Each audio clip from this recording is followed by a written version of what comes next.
There goes the Honda. We no longer have the rental. We are back into the Mustang. Dealership has finished up. They say the car works. I don't know yet. Haven't even turned it on.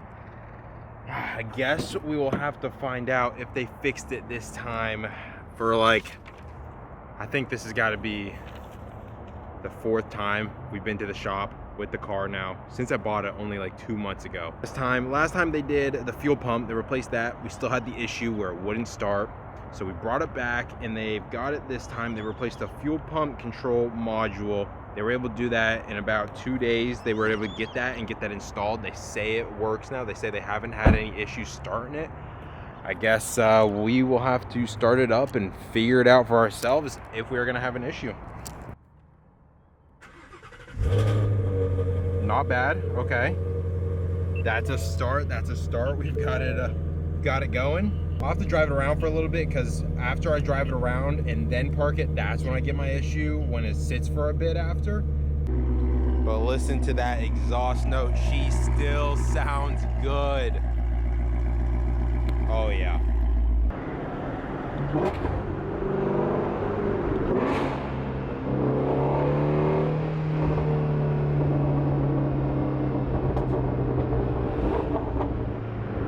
And we made it back. The car is running great. No issues on the drive. Still not sure how the startup's gonna be. I'm gonna start it up here. I'll probably give it like 30 minutes to sit here, see what happens. But yeah, so far so good from the dealership. I do have the new parts though that we're gonna put on. So I've actually got these right here. This is the next part for the Shelby GT350. Looks like just a regular plastic piece right now, but it's actually gonna go right up on the front.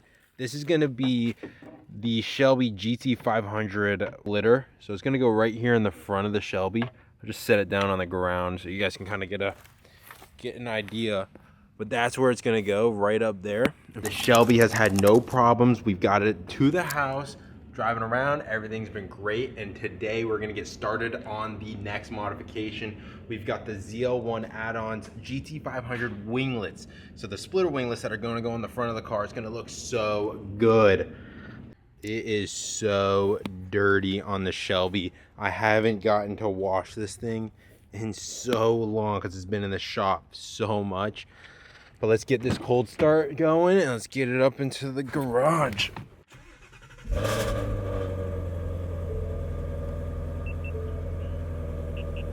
the valves open. Oh yeah. Holy.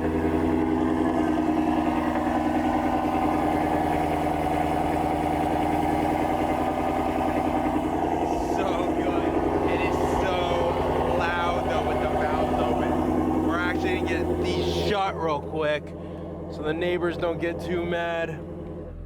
There we go. Quiets it down quite a bit with just the X pipe, man. This thing gets so rowdy and loud on these cold starts. The valves save me every time.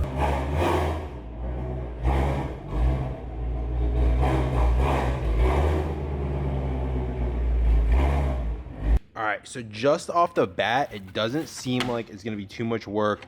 Looks like we just got 1 point here to do. We got 3 more screws down below. So we've also got a sticker that came with it, a little tag for your keys, and then we got the hardware right here. No tools, I don't think, came with this, so I'm just gonna have to go grab my own stuff. But doesn't seem like it's gonna be too hard to get this on.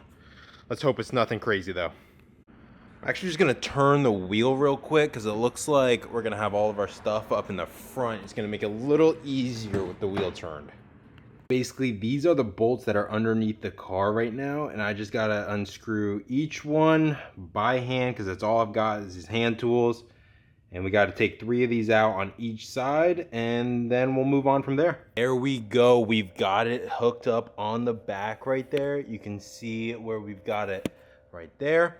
We've got the 3 bolts underneath the car, and it is looking so good. So we've got one side done. We still got to do the other side, but so far Super easy. I did have to bust out the jack though. It was going smooth until I had to get the jack out. My hand wouldn't fit underneath the car once we added the splitter side pieces on. It just got too low, so we had to get the jack to get a little more room to get those on.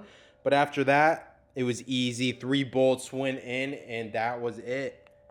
And here it is from the front. You'll see it sticks out a little bit farther on one side than the other now.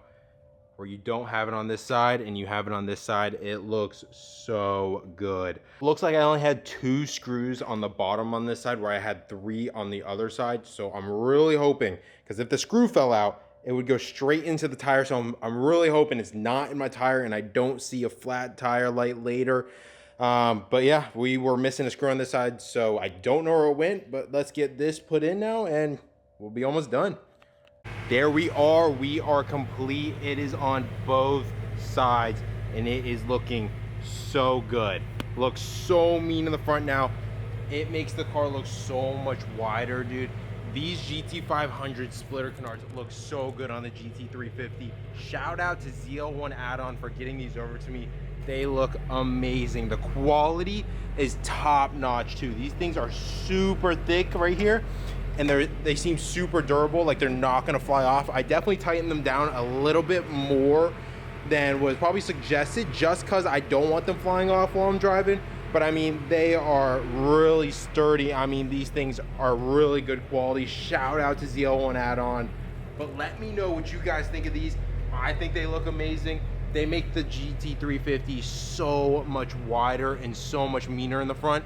I definitely think the GT350R splitter would look good with these, because the splitter would come out even farther, so it would make it flow maybe a little bit better. But maybe I'll do that in the future, but for now, I'll definitely be rocking these. And I definitely want to get these lights changed. I don't like the amber, yellow, whatever they are. I want to get them white. I think it would look really cool if these were white here and they match the white lights up at the top. I think that'd be a really clean look on the all white here.